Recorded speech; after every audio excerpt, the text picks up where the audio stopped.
what is the role of religious leaders in fighting for human rights for the community? All right, I need to give you some backdrop to that. And to help me do exactly that, let me take it to Heidi Giokos. Heidi, we are talking the situation around human rights. Just tell me what you have been covering today around that particular issue. Yes, certainly, Tula. So we do know that the LGBTIQ plus community, especially the activists, have held a press conference this morning to discuss the latest killings. We do know that since the 12th of February this year, about 6 murders have taken place where those within this community have been found in very brutal conditions, some being found in a ditch, and the community is coming out to say that this is extremely concerning for them, given the fact that nothing much has been done and that communities, government and the police are not assisting with regards to this. So the community today and activists specifically spoke with regards to some of their demands. They are demanding that the President speak on this matter by latest Friday afternoon to condemn the latest killings that have been reported, the killings that they know of in the LGBTIQ community, as well as for funds to be made available for various committees and organizations in the country to assist with regards to this. Let's listen to some of the demands from the activists today. We demand that by the end of this week, the President of South Africa unequivocally speak out, condemns and calls for an end to the violent attacks on the LGBTIQ plus community. Furthermore, the government of South Africa to urgently finalize and enact the Prevention and Combating of Hate Crime and Hate Speech Bill, which was first drafted in 2016 and was approved by Cabinet in 2018. Properly fund resources and restore the functionality of failing entities such as the National Task Teams and the Rapid Response Teams, as well as the Provincial Task Teams that were meant to address violence against LGBTIQ plus South Africans. To also create dedicated LGBTIQ plus desks in each province to address the needs of the LGBTIQ plus citizens. To ensure that sensitized and safe shelters are provided or are funded for LGBTIQ plus people who are in crisis in provinces.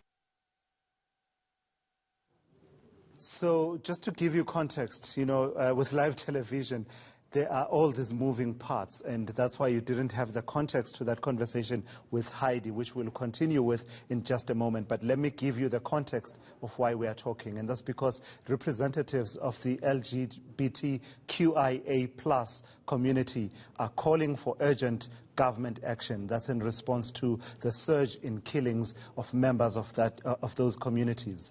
There have been almost weekly reports on social media highlighting the brutal killings of people because of their sexual orientation. And that's why we are talking to Heidi Giokos, who's been following that particular story. Heidi, what is the role then of religious leaders in this context from the conversations that you've been listening to?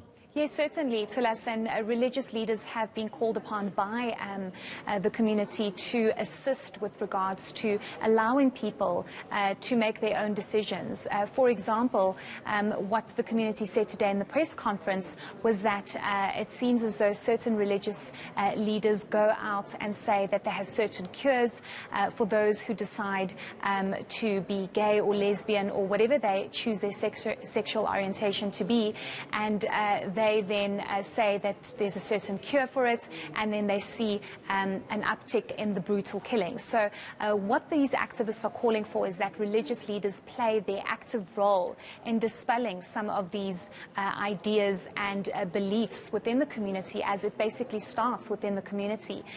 So the activists are saying that everybody needs to play their part in dispelling some of these beliefs. Let's listen to what the activists said with regards to this. And religious leaders who stand on the pulpit and they preach God is love, but on the other hand, they preach hate towards LGBTI people and equate us and our lives as even worse than animals. That is unspeakable we cannot have leaders like that. We cannot have people who are listened to by thousands of people perpetuating hate and instilling these teachings and thinking to people who are actually looking up to them, right?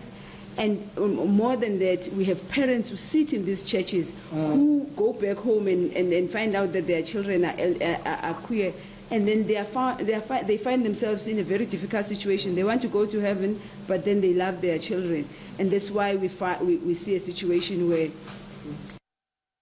And what is being said, Heidi, about the role of police in response to these killings? So we know, according to what the activists said today in the press briefing, that the police have not been forthcoming with regards to dealing with these murders and killings that we have seen in the country over the last couple of weeks. What these activists have indicated in this press conference is that it seems as though police disregard killings when it comes to the LGBTIQ plus community, and that they rather push the matter to the side without actually dealing with this. The NPA has also been called on to act as quickly as possible with regards to these killings.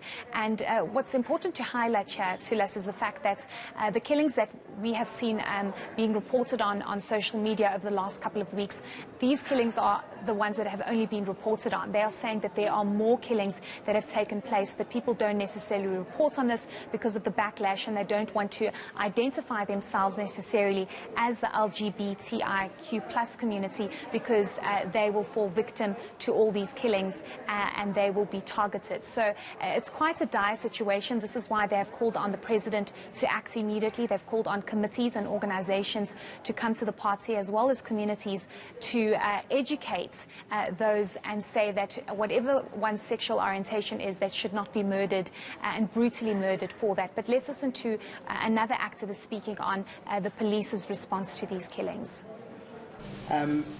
What we picked up is that people who they have, or services and SAPS has been difficult.